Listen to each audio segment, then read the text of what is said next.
All right, so we will go ahead and get started. Hello, friends. My name is Scott Atnip. I am Texas Impact's Outreach Director, and I want to welcome you to the first session of Texas Impact's Faith and Democracy, Lifting Dallas Voices for Justice. This session will be a panel discussion between four well-known Dallas faith leaders. I'll introduce those leaders in just a minute, but first I want to offer a bit of background and some logistics for today. So today's event has four sessions, and you're welcome to attend as many of them as you want. This is the second in our series of conversations that Texas Impact is hosting throughout the state this summer and fall, featuring faith and community leaders, advocates, and Texas Impact staff talking about the importance of Texans of faith participating in the policy process and discussing nuts and bolts strategies for you and your congregations to be effective participants in democracy. We're especially highlighting how you and your congregation can work to ensure safe and fair elections this November. And of course, we're looking toward effective advocacy around key issues as we move toward the 2021 Texas legislative session. For those unfamiliar with Texas Impact, we are the state's oldest and largest interfaith network. We're a membership organization, and if today's event inspires you to become more involved, we hope that you will consider joining. You can click on the link that will magically appear here in a moment to find out more about membership. Texas Impact exists to put our faith into action. We equip faith leaders and their congregations with the information, opportunities, and outreach tools to educate their communities and engage with lawmakers on pressing policy issues. We help people live out their faith in the public policy square, moving the faith community from charity to justice. And communities of faith have a rich heritage of service. We engage in direct acts of compassion towards the most vulnerable members of our community. And while we recognize our calling to be the hands and feet that serve our neighbors, we also believe that collectively we can make a broader impact by changing public policy. And that's where Texas Impact steps in.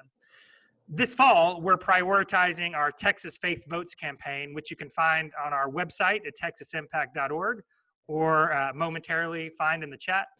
That campaign has tools for you and your congregation to promote safe, accountable voting, including a checklist of ways that you can help ensure a safe and fair election in your community, pledge to vote based on priority issues for the faith community, specifically health, immigration, climate, and rejecting discrimination. It has a challenge to recruit election workers, which we're going to be talking about in the second panel today. And it has a challenge to encourage your congregations to vote by mail, which we will discuss in the third panel today. So that link is posted or will soon be posted in the chat. And y'all, I promise, I don't mind at all if you go ahead and click on that link and fill out those forms while I finish this introduction. And my guess is our panelists won't mind if you do that as well. We're also virtual, so none of us will know. So go ahead and do that soon. We also want to thank our Faith and Democracy co-sponsors for this event. Among them, we have SMU's Perkins School of Theology, the North Texas Conference of the United Methodist Church, the Northern Texas, Northern Louisiana Synod of the Evangelical Lutheran Church in America, Cathedral of Hope United Church of Christ, Episcopal Church of the Ascension, Faith Commons, Faith Forward Dallas at Thanksgiving Square, First United Methodist Church of Dallas, Friendship West Baptist Church, Hamilton Park United Methodist Church, Preston Hollow Presbyterian Church, Temple Emmanuel, Wilshire Baptist Church, and White Rock United Methodist Church. So we want to say a special word of thanks to all of those organizations and congregations. I also want to describe the technology today before we get started. At the bottom of your screen, you should see both a chat and a Q&A feature. We're treating the chat as a place to have like water cooler talk. Some of those conversations that you might have in the back of the room or with your neighbor if we were all sitting together in one space. The Texas Impact staff will be in the chat answering questions and engaging in conversation with you. But if you have a question specifically for the panelists, we'd ask that you put that in the Q&A section or use that feature.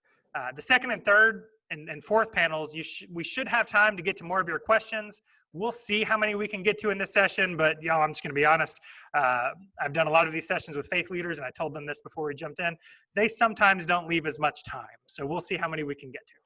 You can also email me at scott@texasimpact.org, but in all honesty, I probably won't be looking at those until tomorrow, because my hope is that my inbox is currently being filled up with notifications that you all are signing up for Texas Faith Votes as we speak.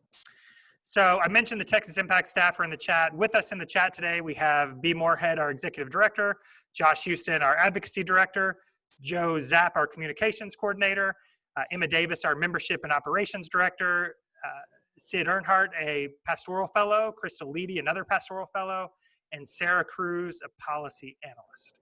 So finally, please, please, please make sure that you share this content with your friends and networks.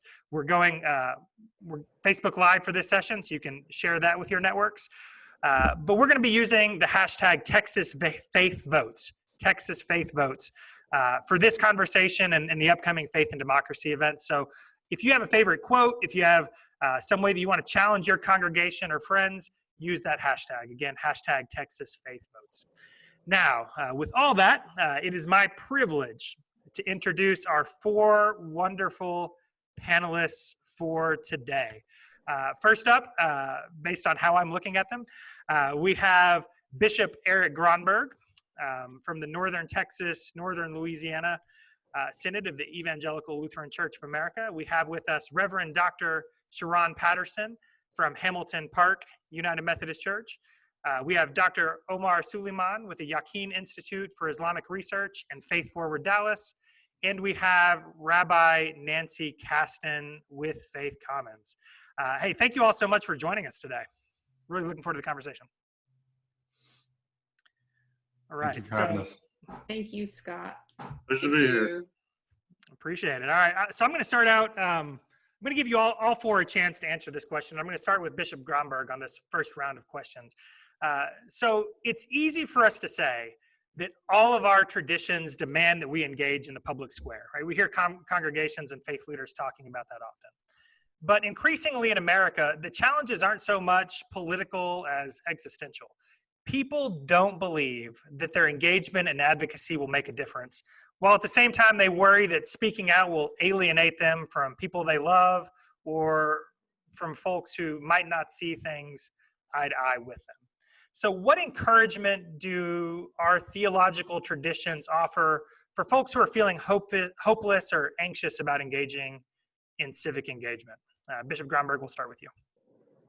Thanks, Scott. And earlier, for those who are in attendance, we were reminded that sometimes faith leaders get a little verbose and there isn't time for Q&A. And this is a wonderful panel that I am privileged to be up on, so I won't take too much time on these so we can get to other voices as well. But it is a pleasure to be here and to hear these voices in the Dallas and the greater Dallas area as well. And so we talk about demanding engagement. It's not, for us, it's not so much about demanding engagement as it is the Lutheran emphasis on love of neighbor. And if you know that God is for you, if you know that God has given God's self for you, then your priority does not need to be about getting stuff for yourself or power or privilege. What you need to be doing is looking out for your neighbor. And so that's where we increasingly are trying to emphasize to our communities is look around at the voices that aren't being heard. And the way to make people feel powerless is to alienate them and to make their voices irrelevant. And we have seen that power politics play out throughout history. That is part of the Lutheran Reformation, was to say our voice matters, the individual's voice matters, the individual's faith matters. And so it's really a challenge, but we continue to encourage our folks to remember that they have a voice, that God is for them, but not just for themselves, but for their neighbor. And to prioritize again, over and over again, the invitation to see those who the world would rather not see. Thanks, Bishop. Rabbi Kasten, same question. Thank you, Scott. You know, as important as the biblical tradition in Judaism is the oral tradition. We have what's called written scripture, the scriptures that we read, and we have the oral scripture, which are things like the Talmud, the Mishnah, commentaries, and those put into practice the religious mandates that we get from our written scripture. And in Pirkei Avot, part of that oral tradition, it says, "It is not your duty to complete the work, but neither are you free to desist from it." And we see it as a religious mandate that, you know, we don't need to fix everything, but we each have a religious obligation to do what we can do, to use our voice, to use whatever resources we have been blessed with by God to make a difference, not just for us, not even just for our neighbors today, but for a future world that we want to see. So we all have our stuff to work on, and none of us can complete it by ourselves, but maybe if we each do our part together, we can achieve the kind of wholeness and repair that we are looking for. Thank you. Dr. Suleiman.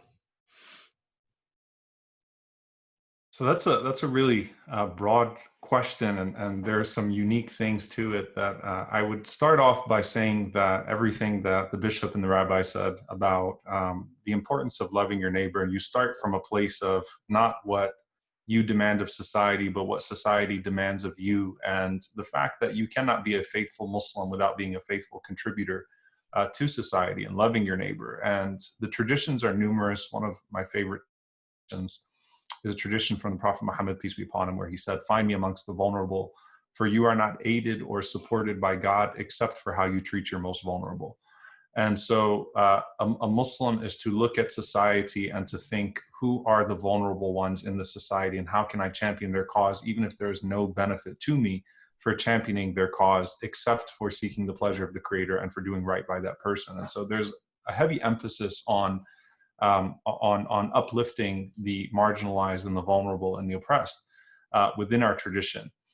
Islam is inherently a liberation theology, and it's found in the very specific causes that we advocate for. There's a specific dynamic to the Muslim community that strikes me when you ask the question, though, about fear of alienation. For Muslims, being alienated by the Republican Party is not really a problem, or losing out on that, because collectively as a community, you have a candidate, Laura Loomer in Florida, who won her congressional primary, who says Islam is a cancer and she hopes no Muslim has ever entered into the country again. And Trump tweets out his congratulations of her. And it wasn't even a news story, because that's how normal Islamophobia has become. And there was not a single major Muslim speaker at the DNC this weekend either. So it was an interesting weekend to get past. But what I do tell my community, and where I think is beneficial to this conversation and to this format, is that there is no such thing as a meaningful relationship without a meaningful conversation. And the way that we as faith leaders have built our relationships in Dallas, and I think in a very unique way, in a way that many faith leaders outside of Texas would envy, is that we've been able to have meaningful conversation and build relationship by having meaningful conversation about the areas that we not just agree on, but that which we disagree upon. And so I'm trying to get my community to feel comfortable speaking to even those that embrace the community in a time when it's under such hostility and such normalized bigotry, to say, look, let's be authentic, because we're not going to build authentic relationship without authentic dialogue, and not fear the repercussions, because at the end of the day, meaningful conversation will build meaningful relationship. Thanks. Dr. Patterson. All right. When we think about theology and the Black church, we see God as a God of justice, and we see our God as standing with us. We see God as a God of the oppressed. Or throughout the scriptures, God comes to the aid of those who are beaten down and left to the side and marginalized. So we believe we are marching with God, seeking justice. And it's no coincidence that since the time we were brought here as slaves, enslaved people migrated toward a God who would give them power, and a God who would strengthen them, a God who understood them. Hence, the Black church became a safety ground, a haven, and the Black church went on to nurture the civil rights movement. And so much of our thinking is about a God who's with us as we march, and a God who's with us as we demand what we ought to have in America. And so thinking about that theology, that is what enabled so many of my ancestors to continue the fight in face of unspeakable adversities for just being able to vote. There were literacy tests. and I reviewed some of them. And one of the questions probably came straight out of a law class. It said, how do you get a writ of habeas corpus? I mean, I don't know who knows that. No one does unless you're a lawyer. Some of the other questions that my ancestors faced just trying to vote, they'd hold up a big jar of jelly beans and say, how many jelly beans are in this jar? That's the only way you vote. Or they hold up a bar of soap with bubbles and say, until you tell me how many bubbles are on this bar, you cannot vote. So it had to be a theology deep inside of us, knowing that God is on our side to enable us to keep going. And now in the present, going towards the future, groups like Black Lives Matters helps to affirm our personhood in a sense to other us. And so we have to reaffirm and build ourselves up constantly. And that theology of knowing God is with us is what sustains us. Thank you. Man, thanks. So Rabbi Kessin, I'm going to start with you this time around, just giving you a fair warning. So you all represent some very diverse traditions, but even within your own traditions, there is an enormous amount of diversity. So your folks are obviously concerned about a lot of different issues. How do you prioritize what you work on, or where you direct your community's attention, and what tips and tricks can you share with the rest of us for empowering the members of your community to pursue their advocacy passions? What are those priorities, and how do you inspire folks to get involved? Well, I'm very fortunate to be part of the reform movement of Judaism, and our movement has been engaged in civic engagement for its entire existence. It's really built on the prophetic messages that we get from our tradition. But I think we still do have a lot of diversity even within the reform movement. And what we have really come to be able to work together on most effectively right now in this moment, and it changes over time. We're always looking for the issues that we feel are most important in the moment and that we can gain the most ground on with partners in the moment. But right now, the idea that we have to preserve people's access to voting in every way that we can. This is it's a political issue, but it's not a partisan issue. Mm-hmm. For every citizen of the United States to have access to the voting booth is something that we all should be able to agree on. And there should not be any kind of hint of the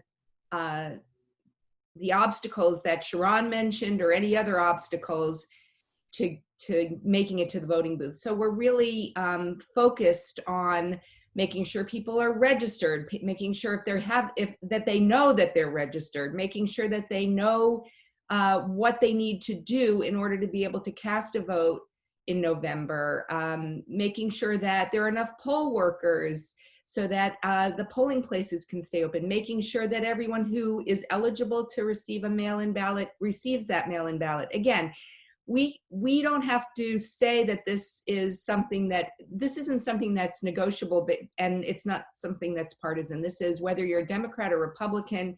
If you're a citizen of the United States who believes in our democracy, then you believe that every citizen has a right to vote and should have access to that. So that's where we're at right now in terms of consolidating the diversity of our movement and of our congregations. I'm going to go ahead and go to Dr. Patterson next, because you talk so passionately there about voting. And that is certainly an issue on a lot of people's minds, maybe this year more than ever. And I don't know, Dr. Patterson, if that was going to be your answer, but I wonder what thoughts you have on that and other issues that you're concerned about. Sure. Scott, that very question makes me stop and pause for a minute.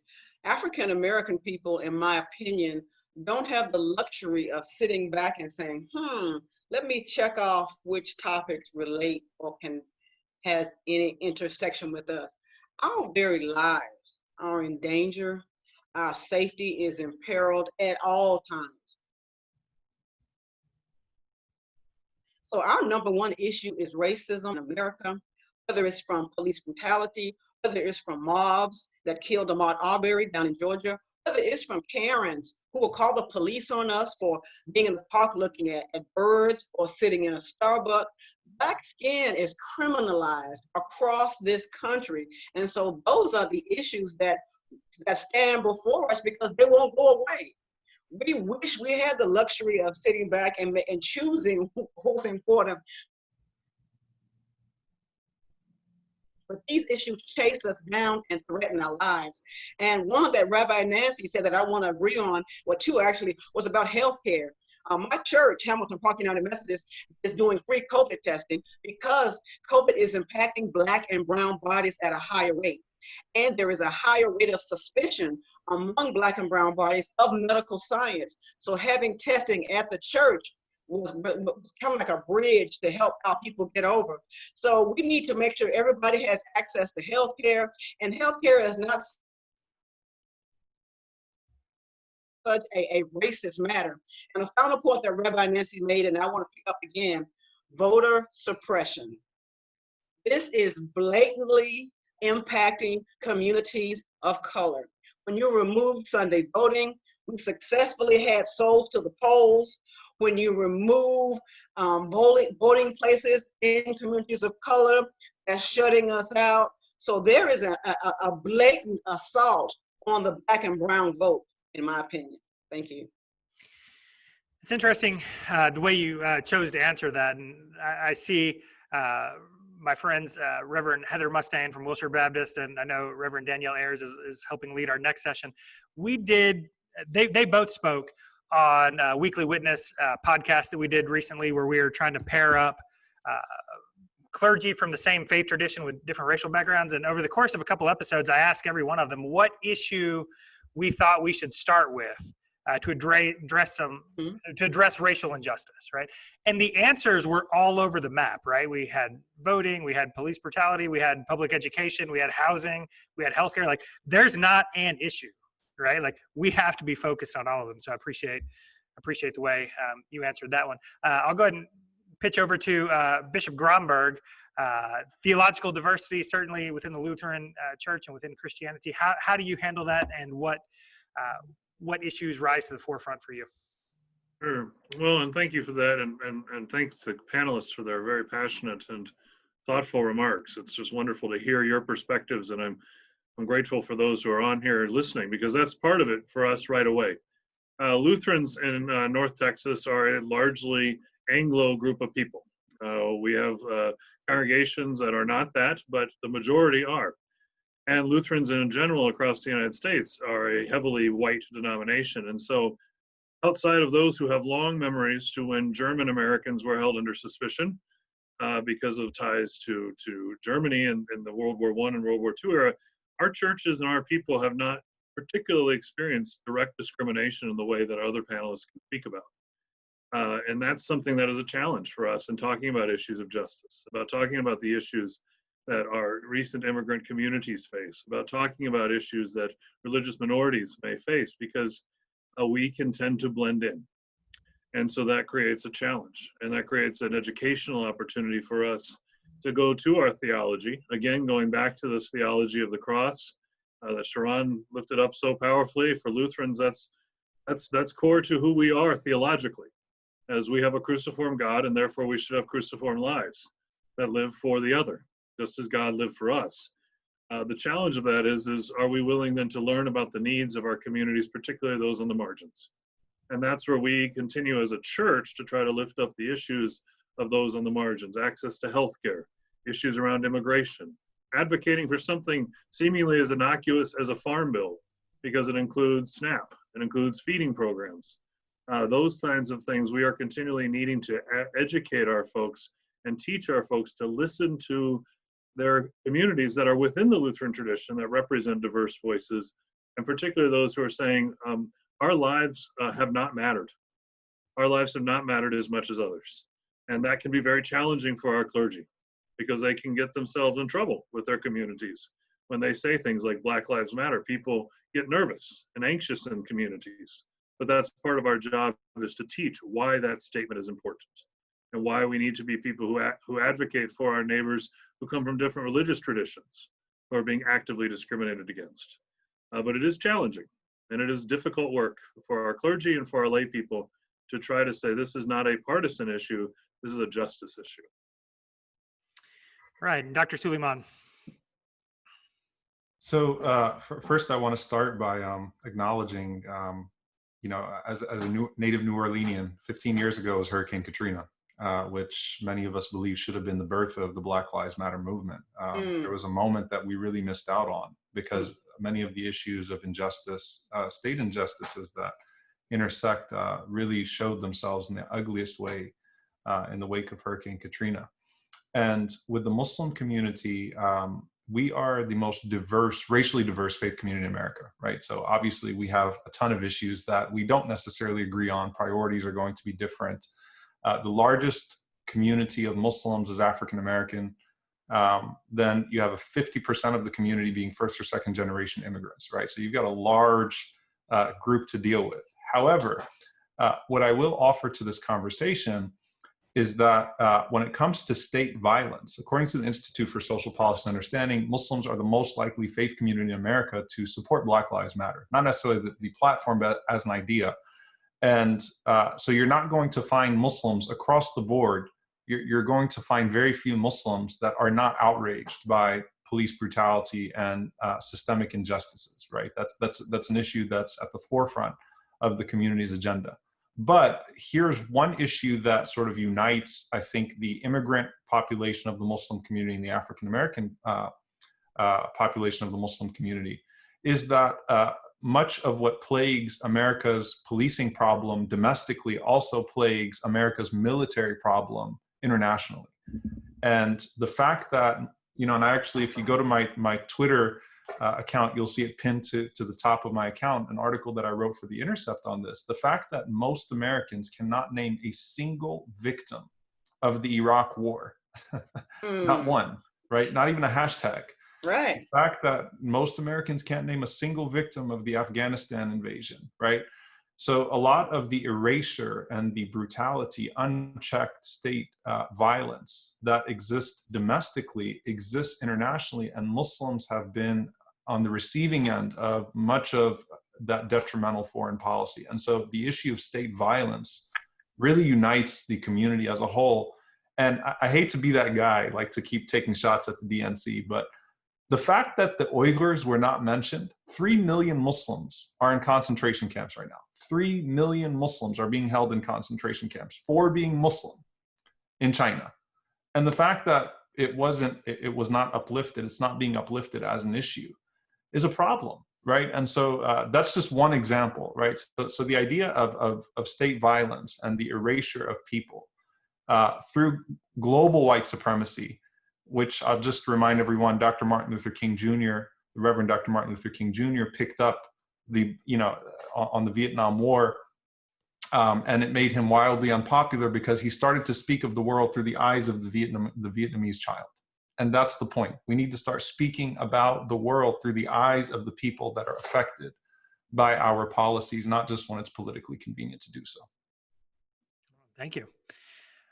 So third round of questions, and I'll start with Dr. Patterson this time, picking y'all out of a hat here. So you've talked about voting, and that is certainly front and center this year, right?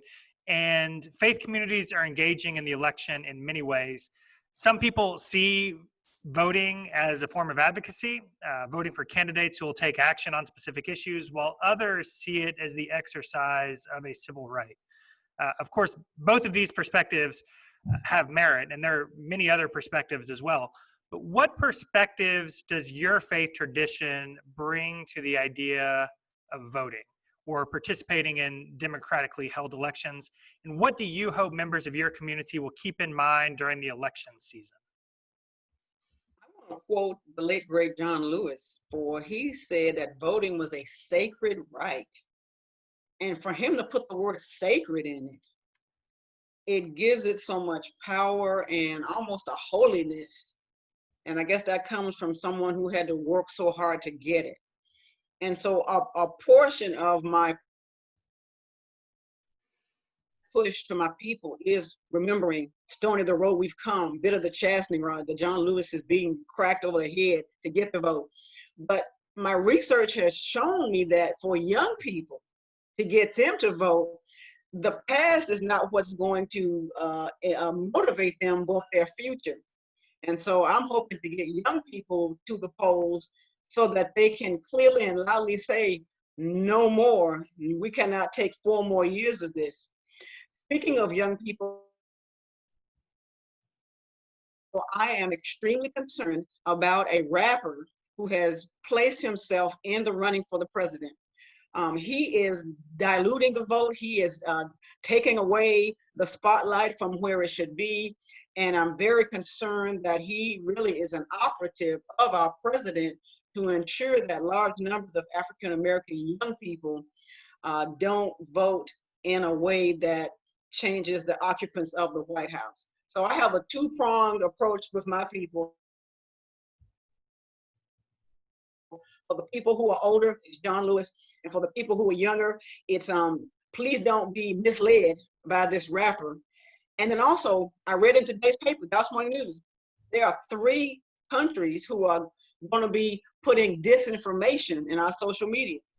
Russia, China, and Iran. So young people primarily are on social media, so they will be fed this disinformation. So we have to keep giving them the correct information so that the disinformation won't discourage them. We've got work to do. We do have work to do. All right, Dr. Suleiman, how would you respond? Yeah, I mean, and to add on to that, right? The idea of disinformation coming from the Twitter account of the President of the United States regularly, right? Misinformation. So unfortunately, the types of misinformation that are being, fed through the cycle are dangerous, and often those that routinely struggle more in the face of fake news and misinformation in the way that it's being peddled these days. So we pray for the protection of all. I would just say that, one of the things that I find does not resonate anymore with my community is the idea of just hold your nose and vote. We know this candidate, we know this candidate's not the best candidate. We know you felt exoticized, because Muslims are often that cute little checkbox that you just kind of bring on, put them out front, so that we can check our diversity boxes. And, it's sort of like, hold your nose and vote. And I think that's unhealthy. I think instead of feeding or putting voting there as just this necessary evil, instead saying, look, engage authentically, speak up, right? Don't let anyone take you for granted. Push forth and insist on being heard. There should be, Muslims have the blessing of being situated in swing states in high numbers. Believe it or not, as strange as it is, according to some statistics, Texas as a state has more Muslims than any other state in the country. So there are a lot of Muslims in swing states here. So it should not be just a, vote or not vote. It should be an engage authentically and confidently, or disengage. And I think that voting has to be part of a bigger conversation with the community. And that's the way that I try to put it forward, that look, make politicians earn your vote, but then use your vote wisely and effectively. So make them earn your vote, but at the same time, use it effectively and wisely. And I'm hoping that we're coming into our own, that this is definitely, not just a consequential federal election, but it is Texas.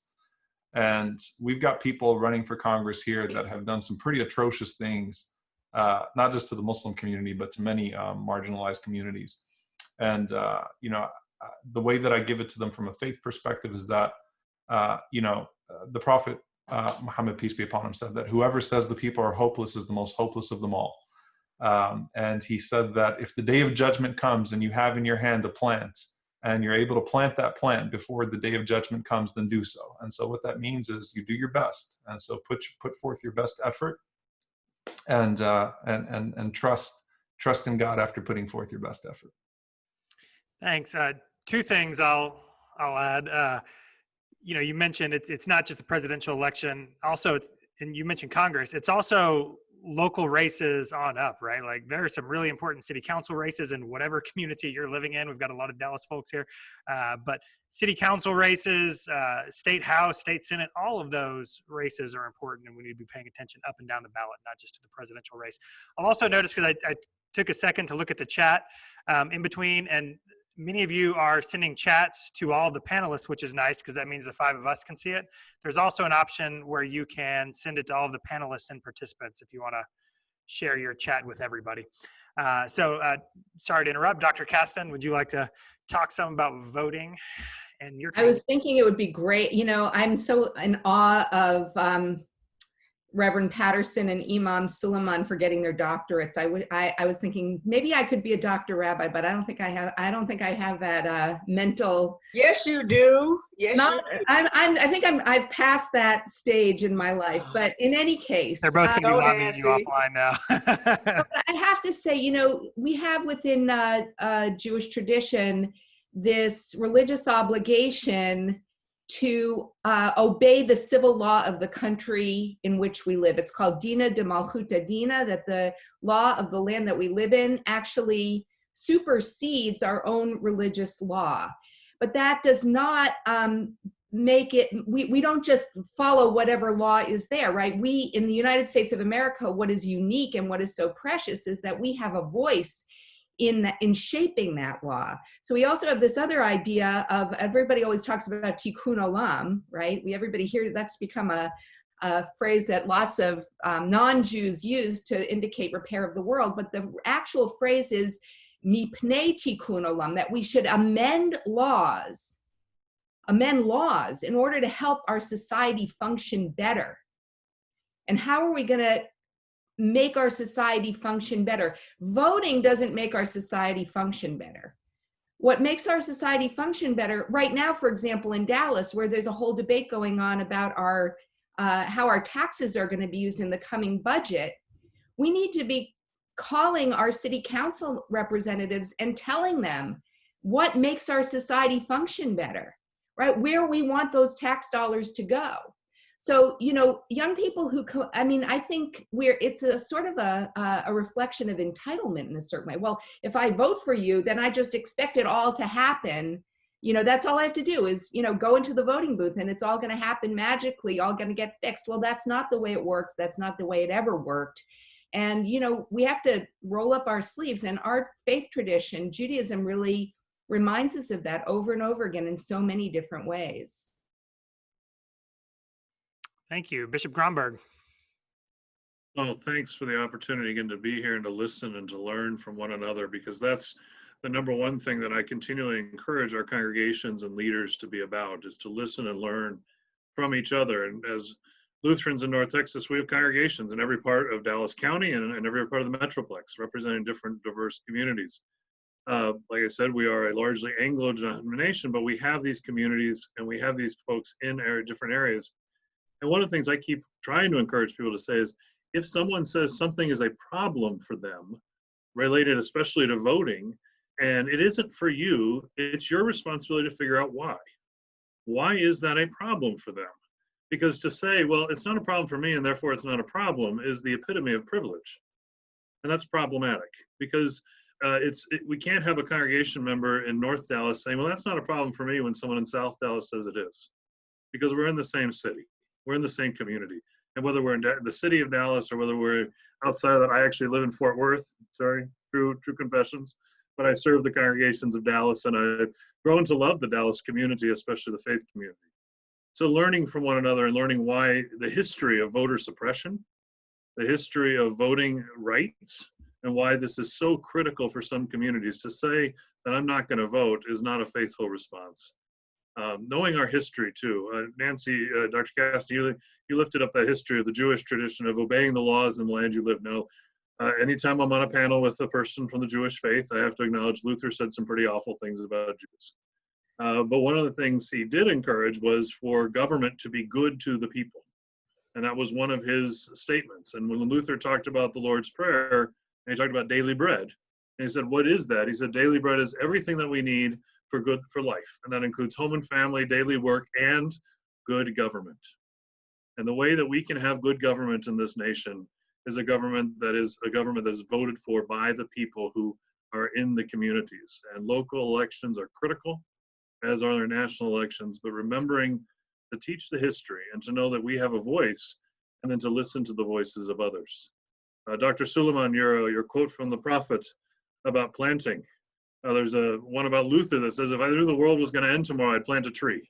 We don't know if he actually ever said that or not, but it's a really nice thought, right? And if the prophet said it as well, good. That is a good thing. We plant in hope, and we live in hope. Well, and I just have to say that within Judaism, we also say that there's also a story about, if somebody comes to you and says the Messiah is coming and you're about to plant a tree, you're supposed to plant the tree and then go greet the Messiah. I think we all should do some gardening today. There's a lot. I'm feeling these planting analogies. Yeah. It's a holy endeavor to plant a plant. It is indeed. So I just want to say that I see the four of you, because I made the joke when we were in the little green room waiting to come on, and then in the open, that I've never had extra time to get to Q&A during these faith leader panels, and I feel like y'all are trying to have a challenge there to do so. So we do have a little time for Q&A. We've got a couple in the queue here. Whoever feels the spirit moving to answer the question can take it. But the first one is, how do we convince friends and family, and I'd add probably members of our congregation or faith tradition, to vote for a political leader based first on our faith, as opposed to economic issues or otherwise? How do we encourage people to vote based on our faith values? Can I start on that one? Go Scott? for it. What jumps out as me is about love. And you have a leader who is sowing discord, who is the divider in chief, who habitually belittles people, who is spiteful and mean. So if we vote strictly on biblical values and biblical tenets, it's as clear as night and day how to vote. I'm not sure that you can actually convince someone who is going to vote on their own personal economic situation. I mean, I think that, there was a poll of Jews and why Jews engage in civic discourse and and get involved in civic engagement. And the number one reason was because it's the right thing to do. They don't necessarily associate that directly with their Jewish responsibility to engage. But, the right thing to do is something that's, it sort of supersedes our faith traditions. And, I think the people who end up changing their mind about voting their pocketbook do so because they recognize that they benefit from a lot of things that have nothing to do with their pocketbook, and that those things are important to them too, and maybe even more important to them. I'd like to also add to that I think so in all the polls have shown that the more that Muslims are engaged with their mosques, the more likely they are to be civically engaged. And so there's great data there about how being engaged with a faith community actually has led to greater engagement in the overall political space. But I would say it's important to not have them see economic justice as separate from faith. Maybe that's where the problem is, right? And so it's important for them to see that healthcare is an issue of faith. Food insecurity or food security is an issue of faith. If these aren't issues of faith, then there is a misreading of faith, not a misreading of the American political square. Yeah, I think the challenge of a two-party system is what sets up these binary choices. And as I think we all know, that's not a healthy way for us to live our faith. That's not a healthy way for us to live together. And so someone may care deeply about an issue that one party may be advocating more than the other. The challenge is to say, on the whole, where does this line up with what God says about who you are to be for your neighbor? And you're going to have to make choices. and no one is perfect. And that's, again, why I think local elections are so critical, because you can really get to know your candidates and know your communities. And they may surprise you that your assumptions about somebody based on a party affiliation may be different. And that's something I really encourage our folks to say is don't just go for what you have been told is the way. And values and those kind of words get thrown around by very well-paid political analysts. Dig in a little bit and say, on the whole, where is this going to impact my neighbor? And how do I care for my neighbor through that? Scott, can I add to what the bishop said is so profound, not to take longer, but what you just said about not being binary, that as a faithful person, I can't sign up for everything on a political platform, even if one of them is not genocidal towards me, in the case of the Republican platform right now towards the Muslim community. But I think register your disagreements with your politicians, even when you're going to vote for them. Make it known where you agree and disagree with them, so that you can, so that we can have those conversations that need to be had. Because I think a lot of Americans, faithful or not faithful, feel suffocated by a two-party system and feel like they're not being fully represented by either platform. Also, just want to add, leading into the next question, that Texas Impact talks a lot about the importance of people of faith engaging in our communities so that we understand the issues that are facing every part of our community. It's a lot harder to vote against healthcare, for example, if you've actually been sitting in the home of somebody who hasn't been able to access it, right? And so it's incumbent upon us to get to know the needs of our local community and have faces with those policy challenges, right?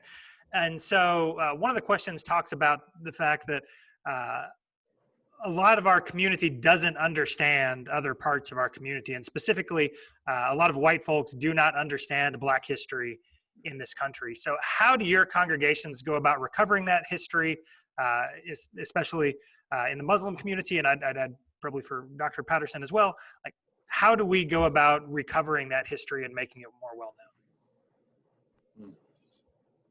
Stop exoticizing it and get to know people. I hate to preempt Dr. Patterson because I should have waited my turn, but no, you're good. Go on, brother. But we're, people are tired of being exoticized. So you want to listen. I feel like many times people are just concerned about getting your vote, or just throwing in something in there, just to show some sort of literacy with culture. And I know your community, so I'm going to use a reference here or there. But listen, take the time to go listen to people. I know it's COVID right now, and we're physically distant from one another. But hey, in this vulnerability might be the time, right, to take the time to challenge your perceptions about communities and actually listen to what people are saying instead of projecting on them. Mm-hmm. I agree with Dr. Omar, and I would add that during this George Floyd time, many of my Anglo friends have approached me and wanting to know about me and the situation and get on board.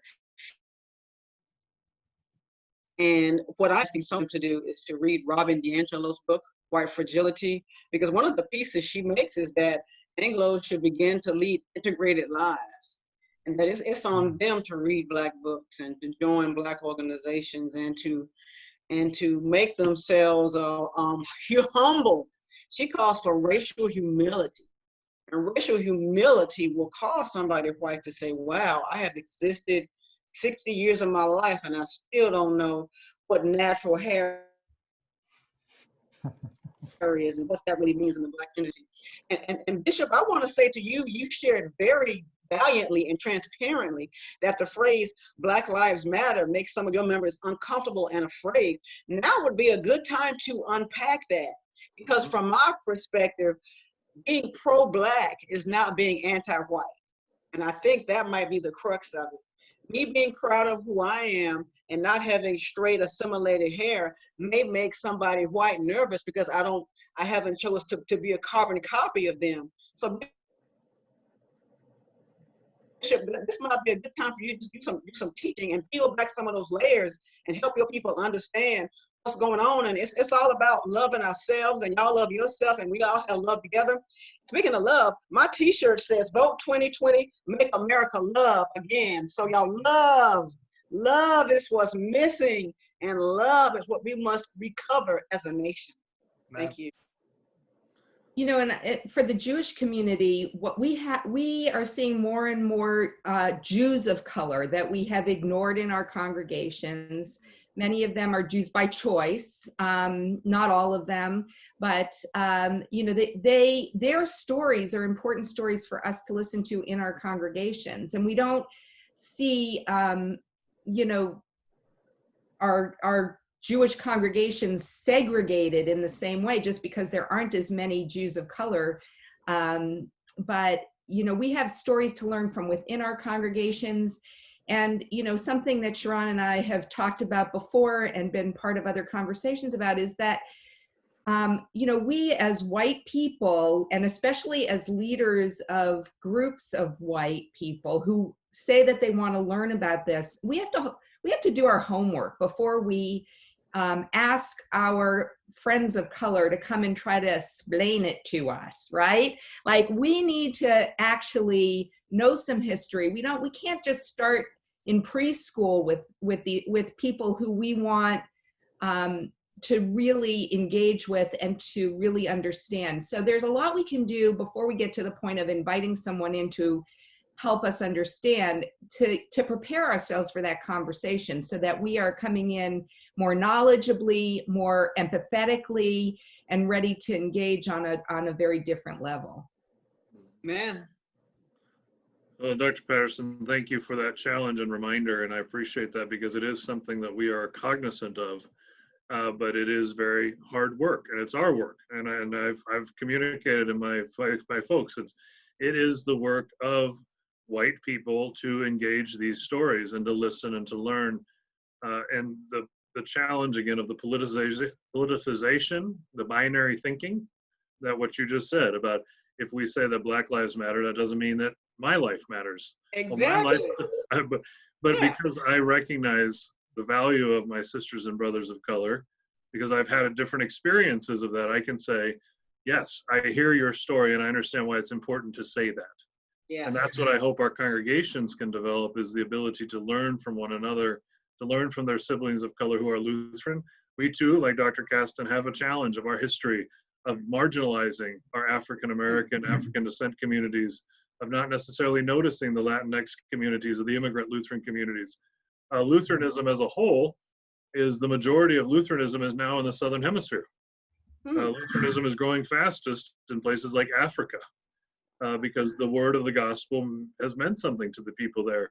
So what does that mean for us as Lutherans relating to our own siblings from other places? And how are we going to engage? So all of this is critical, and being here with you all and Dr. Suleiman to think about, how do we engage people of the Muslim tradition, and the fear and the anxiety that comes up because of these histories of not understanding one another. And so all of this is very critical, and being with you all today is such a very huge privilege for you to allow me to be a part of this, because it allows me to learn.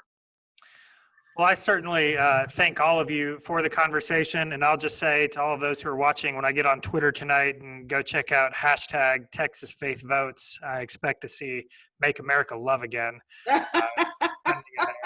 So somebody should be making that happen right now. Also, nice work to all of you for doing the pledge to vote. My phone's been blowing up with those. So make sure that you are signing the pledge. Make sure that you're getting your congregations to go to Texas Faith Votes and see how y'all can get involved there.